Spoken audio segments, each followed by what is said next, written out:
जय हिंद दोस्तों, welcome to the GS world. दोस्तों, आज आपकी रीजनिंग मॉक टेस्ट की क्लास है और ये क्लास डेली शाम को 6 बजे चलती है। यदि आपने इसकी पहले की क्लासेस नहीं देखी हैं तो एक बार ज़रूर देख लीजिएगा। रीजनिंग की इन सभी क्लासेस में मैं जो भी क्वेश्चंस कराती हूँ वो सारे क्वेश्चंस प्रीवियस ईयर से लिए जाते हैं। इसी वजह से ये सारे प्रश्न आपकी सभी आगामी परीक्षाएं जैसे कि यूपी ट्रिपल एससी पेट, एसएससी की सभी परीक्षाएं, railway group D, UP police और वो सभी परीक्षाएं जिनमें रीजनिंग पूछी जाती है उनके पॉइंट ऑफ व्यू से काफ़ी इंपॉर्टेंट है। तो यदि आपने इसकी पहले की क्लासेस नहीं देखी हैं तो एक बार ज़रूर देख लीजिएगा। तो चलिए शुरू करते हैं हमारी आज की क्लास। तो दोस्तों, आज आपका पहला क्वेश्चन स्टेटमेंट और कंक्लूजन का है। एग्जाम में एक क्वेश्चन स्टेटमेंट और कंक्लूजन का जरूर पूछता है, तो चलिए फटाफट से इसको कर लेते हैं। इसमें हमें क्या करना है, कथन को पढ़ते हुए एक डायग्राम बनाना है, फिर इस डायग्राम को पढ़ते हुए अपने निष्कर्ष को पढ़ते हुए आंसर देना है। ठीक है, तो चलिए फटाफट से इस क्वेश्चन को कर लेते हैं। तो स्टेटमेंट नंबर 1 ये कहता है कि कुछ बेकरी आउटलेट शोरूम है। ठीक है, कुछ बेकरी क्या है, आउटलेट शोरूम। ये हमने बना लिया बेकरी के लिए एक सर्कल, और कुछ बेकरी क्या है, आउटलेट शोरूम। ठीक है, स्टेटमेंट नंबर 2 ये कह रहा है कि सभी आउटलेट शोरूम दुकानें हैं। ठीक है, सभी आउटलेट शोरूम क्या है, दुकानें। तो ये पूरा सर्कल आ जाएगा दुकानों के अंतर्गत। सभी आउटलेट शोरूम दुकानें हैं। ठीक है, कुछ बेकरी आउटलेट शोरूम है और सभी आउटलेट शोरूम दुकानें हैं। ये हमने डायग्राम बना लिया। अब हम अपना कंक्लूजन पढ़ते हैं। तो कंक्लूजन नंबर 1 ये कहता है कि कुछ दुकानें बेकरी के साथ साथ आउटलेट शोरूम भी है, यानी कुछ दुकानें आउटलेट शोरूम भी है और कुछ दुकानें बेकरी भी है। ये हमारा कंक्लूजन है।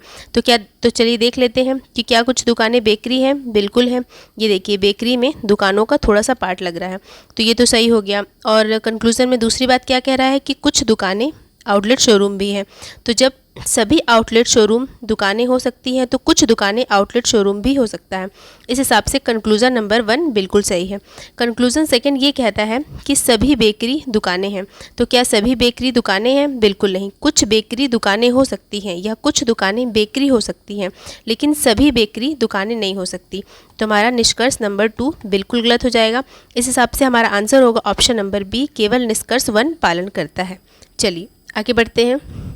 अब हमारा अगला क्वेश्चन है, राम सुमित से तेज़ दौड़ता है जबकि सुमित हार्दिक और तरुण से तेज़ दौड़ता है। ठीक है, चलिए इसको फटाफट से लिख लेते हैं। क्वेश्चन यहाँ पे कहता है कि राम सुमित से तेज़ दौड़ता है। राम किससे तेज़ दौड़ता है? सुमित से। ठीक है, राम तेज़ दौड़ता है इसलिए हमने राम को ऊपर लिख दिया और सुमित को नीचे। राम सुमित से तेज़ दौड़ता है जबकि सुमित हार्दिक और तरुण से तेज़ दौड़ता है। सुमित किससे तेज़ दौड़ता है? हार्दिक से और तरुण से। ठीक है, हार्दिक और तरुण से तेज़ दौड़ता है। मान लेते हैं तरुण यहाँ पर है, हार्दिक और तरुण से तेज़ दौड़ता है। 3 महीने के प्रशिक्षण के बाद हार्दिक राम को हराने में सक्षम होगा, यानी कि 3 महीने के प्रशिक्षण के बाद हार्दिक जो है राम को हराने में सक्षम होगा, यानी हार्दिक राम से ऊपर हो जाएगा। ठीक है, यहाँ पे हो गया हार्दिक और यहाँ पर हो गया राम। हार्दिक राम को हराने में सक्षम होगा, लेकिन तरुण फिर भी सुमित को नहीं हरा पाएगा, यानी कि जो तरुण है वो सुमित से नीचे ही रहेगा। ठीक है, क्वेश्चन आगे ये कह रहा है कि यदि 3 महीने के प्रशिक्षण के बाद एक प्रतिस्पर्धी दौड़ का आयोजन किया जाता है तो इनमें से कौन सा शीर्ष 3 धावकों के क्रम को प्रदर्शित करेगा। ठीक है, यहाँ पे आपको 3 धावक की सीरीज बतानी है। यहाँ पे आपको 3 धावक में आंसर दिए हैं, तो चलिए फटाफट से इनको सीरीज कर लेते हैं। तो सबसे पहले क्वेश्चन ये कह रहा था कि राम सुमित से तेज़ दौड़ता है और सुमित जो है हार्दिक और तरुण से तेज़ दौड़ता है, लेकिन 3 महीने के प्रशिक्षण के बाद क्या हुआ, हार्दिक राम से तेज हो गया, यानी यहाँ पर आ जाएगा हार्दिक, यहाँ पर आ जाएगा हार्दिक। ठीक है, यहाँ से हार्दिक हट जाएगा और तरुण यहीं पर रहेगा। अब देखते हैं कि 3 महीने के प्रशिक्षण के बाद 3 धावकों का क्रम कौन सा होगा। तो 3 धावकों का क्रम देखते हैं। सबसे पहले आएगा हार्दिक, दूसरे नंबर पे आएगा राम और तीसरे नंबर पे आएगा सुमित। ठीक है, तरुण सुमित से नीचे रहेगा, वो चौथे नंबर पे आएगा, तो हम इसे नहीं लेंगे। तो सबसे स्टार्टिंग का ऊपर का 3 क्रम कौन सा है? हार्दिक, राम और सुमित, जो कि दिया गया ऑप्शन नंबर ए में। Option number A is correct. चलिए आगे बढ़ते हैं। अब हमारा अगला क्वेश्चन है, दिए गए विकल्पों में से उस अक्षर समूह का चयन करें जो दी गई श्रेणी में प्रश्न चिन्ह को स्थापित करेगा। ठीक है, यहाँ पे आपको एक सीरीज़ दी गई है और आपको इस सीरीज का अगला शब्द निकालना है। तो चलिए हम इनके बीच का रिलेशन देख लेते हैं। तो जब इस तरीके के क्वेश्चन आते हैं दोस्तों, तो मैंने आपको बताया था कि इनके बीच ज़्यादातर गैपिंग का रिलेशन होगा, मतलब +2 करेंगे तो ये आ जाएगा, +3 करेंगे तो ये, इस तरीके से। तो यहाँ पे आप ध्यान दीजिए, यदि हम z में -2 करते हैं तो x आ जाएगा, x में -2 करते हैं तो v आएगा, और v में -2 करते हैं तो t आ जाएगा। ठीक है, h में यदि हम +4 करें तो l आ जाता है। ठीक है, h में +4 करेंगे तो l आ जाएगा, l में +4 करेंगे तो p आएगा, और p में +4 करते हैं तो t आ जाएगा। उसी तरीके से यहाँ पे दिया है c में ऐसा हम क्या करें कि f आ जाएगा, +3 करेंगे तो f आ जाएगा। इधर भी हम +3 करेंगे, यहाँ पे देखिए यहाँ पे +3 नहीं है, c में हमने +3 किया तो f आ गया, और f में +6 करेंगे तब l आ रहा है। तो यहाँ पे कैसे हम गैपिंग निकालेंगे, देखिए 3 का अगर डबल किया जाए तो क्या आएगा 6, वही गैपिंग यहाँ दी गई है, यानी 6 का डबल करेंगे तो क्या आएगा 12, वही गैपिंग l से आगे भी होगी, यानी l के बाद यहाँ जो भी संख्या होगी, t के बाद यहाँ जो भी संख्या होगी उस संख्या जो भी लेटर होगा उस लेटर का और l के बीच की गैपिंग कितनी होनी चाहिए, 12। तो यदि हम l में +12 करते हैं तो कितना आएगा x आ जाएगा। तो यहाँ हमारा आंसर क्या निकल के आया, TTX, जो कि दिया गया ऑप्शन नंबर ए में। Option number A is correct. चलिए आगे बढ़ते हैं। अब हमारा अगला क्वेश्चन है, उस विकल्प का चयन करें जिसका तीसरे पद से वही संबंध है जो दूसरे का पहले से है। ठीक है, यहाँ पर हिमालय और गंगा का एक रिलेशन है, वही रिलेशन आपका सतपुड़ा से बताना है। जिस प्रकार गंगा नदी का उद्गम स्थल हिमालय पर्वत है, उसी प्रकार किस नदी का उद्गम स्थल सतपुड़ा की पहाड़ी है, तो नर्मदा नदी का उद्गम स्थल कहाँ से है, सतपुड़ा की पहाड़ी। तुम्हारा आंसर क्या हो जाएगा, option number B, Narmada is correct. चलिए आगे बढ़ते हैं। अब हमारा अगला क्वेश्चन है, लड़कियों की एक पंक्ति में वाड़ी एक सिरे से छठे स्थान पर। ठीक है, चलिए इसको फटाफट से कर लेते हैं। क्वेश्चन ये कह रहा है कि लड़कियों की एक पंक्ति में, मान लेते हैं पंक्ति ऐसे बनी है, वाड़ी एक सिरे से, इधर वाले सिरे से 6वें स्थान पर है और दूसरे सिरे से, इधर के वाले सिरे से 8वें स्थान पर है। तो पंक्ति में लड़कियों की संख्या कितनी है, हमें ये बताना है। तो इस क्वेश्चन को करने की 2 तरीके हैं। पहला तरीका देख लेते हैं। सबसे पहले हमें क्या करना है कि अगर वाड़ी का इस सिरे से 6वां स्थान है तो इधर कितनी लड़कियां होनी चाहिए, 5, और अगर वाड़ी का इस सिरे से 8वां स्थान है इधर कितनी लड़कियां होनी चाहिए, 7।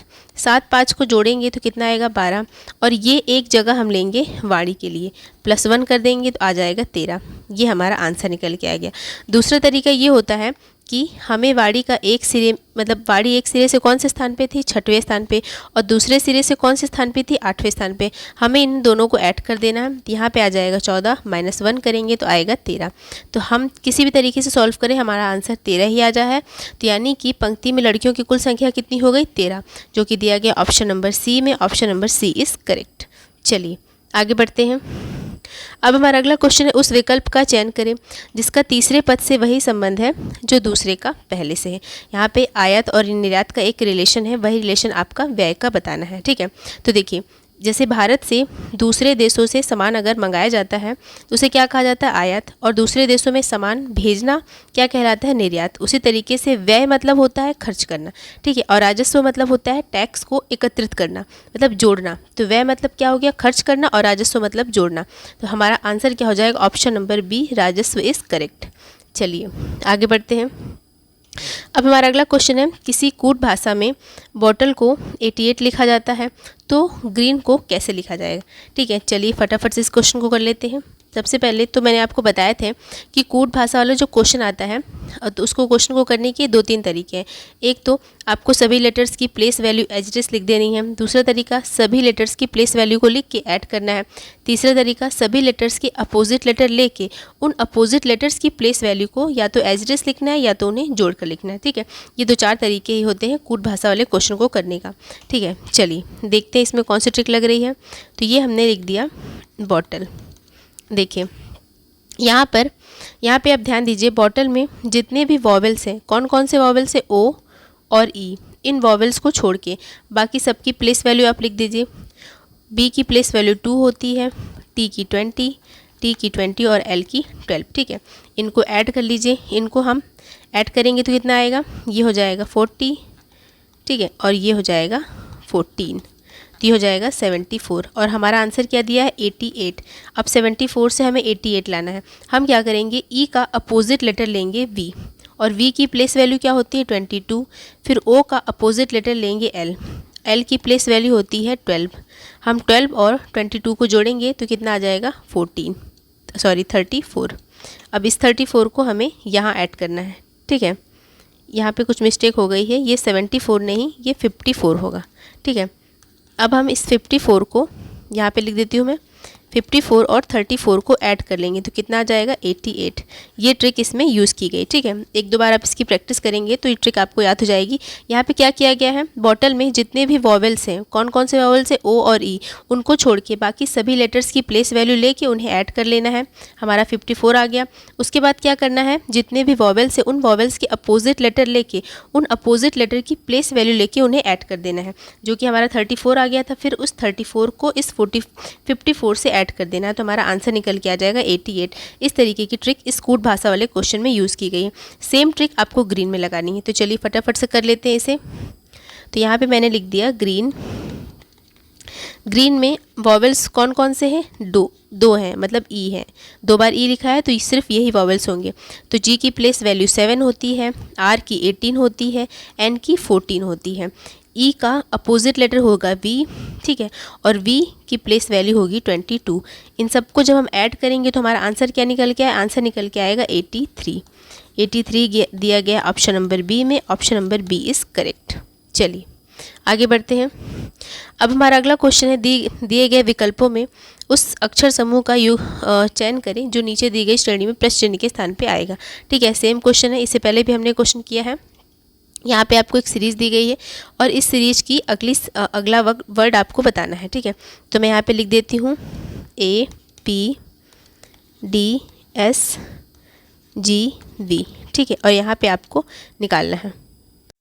चलिए फटाफट से कर लेते हैं। तो हम यहाँ पे पता करते हैं इनके बीच का रिलेशन क्या है। देखिए A से D तक जाने के लिए हमें क्या करना पड़ेगा, +3, D से G तक जाने के लिए हमें क्या करना पड़ेगा, +3, और G से +3 करेंगे तो क्या आएगा, J।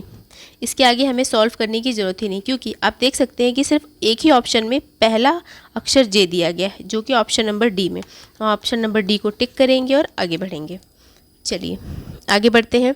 अब हमारा अगला क्वेश्चन है, दिए गए वेन आरेखों में कौन सा निम्नलिखित समुच्चयों के सर्वोत्तम ढंग को निरूपित करता है। देखिए यहाँ पे आपको 3 शब्द दिए गए हैं, पिता, पुत्री और कुत्ता। बताना है इनके बीच का कौन सा वेन आरेख सही बैठेगा। तो देखिए यदि हम पिता के लिए एक सर्कल बना लें, ठीक है, तो पिता और पुत्री का आपस में कोई रिलेशन तो लगता नहीं, क्योंकि पिता मेल है और पुत्री फीमेल है। तो हम इसे अलग सर्कल बना लेते हैं पुत्री के लिए। ये हमने पिता के लिए बनाया और ये पुत्री के लिए बनाया, ठीक है। और कुत्ता का ना तो पिता से रिलेशन है ना पुत्री से, तो कुत्ता के लिए हमने एक अलग सर्कल बना लिया। तो यहाँ से हमारा आंसर क्या निकल के आया, ये इस तरीके का वेन आरेख बन गया, जो कि दिया गया है इस ऑप्शन में, और ऑप्शन नंबर ए किस में दिया है, ऑप्शन नंबर सी में। तो हमारा आंसर क्या आएगा, option number C is correct. चलिए आगे बढ़ते हैं। अब हमारा अगला क्वेश्चन है, उस विकल्प का चयन करें जिसका तीसरी भिन्न से वही संबंध है जो दूसरी का पहले से है। देखिए यहाँ पे 1/4 और 1/8 का एक रिलेशन है, वह रिलेशन आपको 1/3 में बताना है। तो यहाँ पे ध्यान दीजिए, 1/4 में ऐसा हम क्या करें कि 1/8 आ जाए। अगर 1/4 इंटू 1/2 करते हैं तो 1/8 आ जाता है। बिल्कुल यही ट्रिक हमें 1/3 में लगानी है। 1/3 इंटू 1/2 करेंगे तो 1/6 आ जाएगा। तो हमारा आंसर क्या निकल के आए, 1/6, option number C is correct. तो दोस्तों ये थी आपकी आज की रीजनिंग की मॉक टेस्ट की क्लास। उम्मीद है आपको आज की क्लास पसंद आई होगी। यदि मेरा वीडियो अच्छा लगा तो लाइक करिए, सब्सक्राइब करिए, बने रहिए हमारे चैनल के साथ। मिलते हैं अगली क्लास में। धन्यवाद दोस्तों।